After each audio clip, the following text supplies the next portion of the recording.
Voici le matériel nécessaire. Un plateau à pansement stérile, des gaz stériles, une solution d'NaCl 0.9 stérile, du diachylon, du stérigel et un sac à déchets. Avant de déposer le matériel stérile, il est bien important de nettoyer la surface de travail.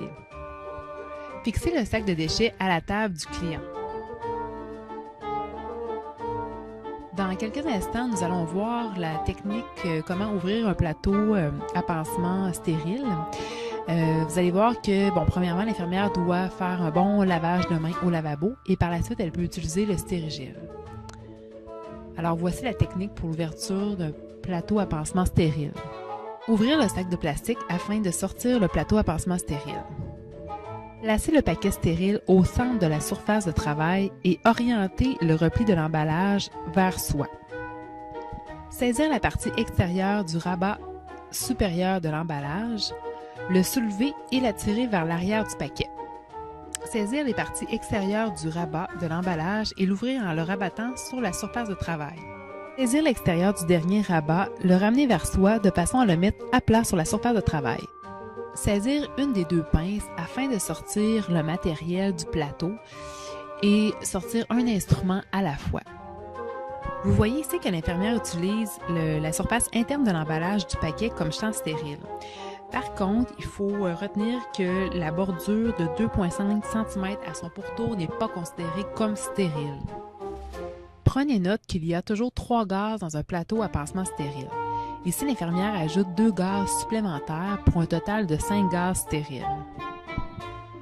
Une fois que l'infirmière a ajouté les 2 gaz stériles dans le plateau, elle va maintenant prendre la solution antiseptique qui est le NaCl 0.9 et elle va en jeter une petite quantité dans le sac de papier.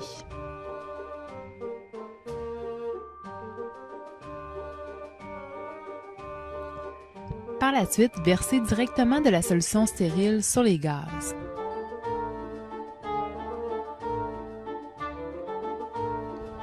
Prendre une pince stérile dans chaque main.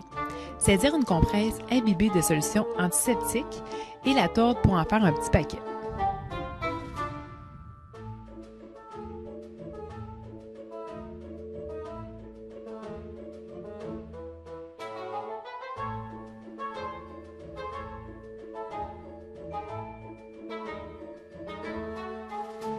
Avant d'effectuer la désinfection, on doit retirer le pansement qui est déjà en place.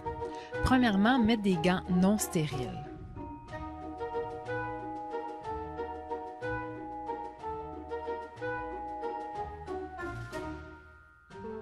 Découvrir le patient. Enlever la bande autocollante qui maintient le pansement en le tirant parallèlement à la peau du client vers la plaie. Enlevez le pansement avec soin, une couche à la fois, et retirez-le doucement. Évaluez la nature et la quantité de l'écoulement imbibé dans le pansement, puis jetez-le dans le sac à déchets fixé à la table. Enlevez maintenant les gants non stériles et les jetez dans le sac de papier.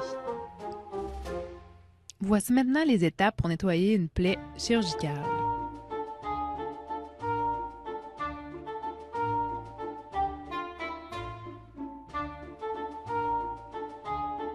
Nettoyez la plaie comme suit en changeant de compresse à chaque étape.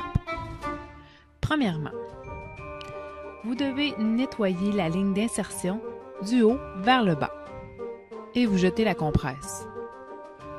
On reprend une deuxième compresse.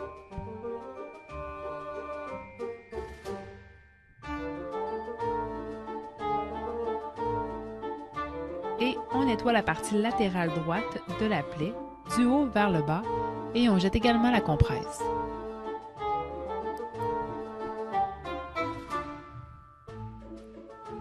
La troisième compresse sert à nettoyer la partie latérale gauche de la plaie du haut vers le bas.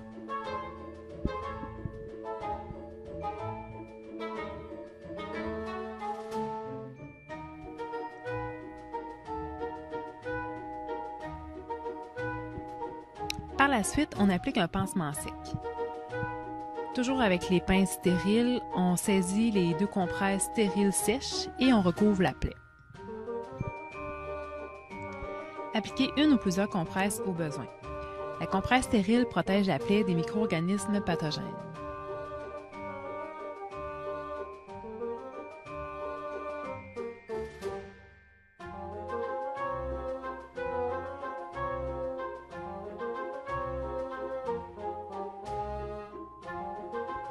Par la suite, appliquez une bande autocollante de type Mifix ou Hypafix pour bien maintenir les compresses en place. La bande autocollante permet au pansement de bien adhérer à la plaie. Voici la façon de venir installer une bande autocollante. On doit retirer seulement une partie, la coller sur le pansement et retirer la deuxième partie. On fait la même affaire pour la deuxième partie de pansement qui va être installée sur l'abdomen.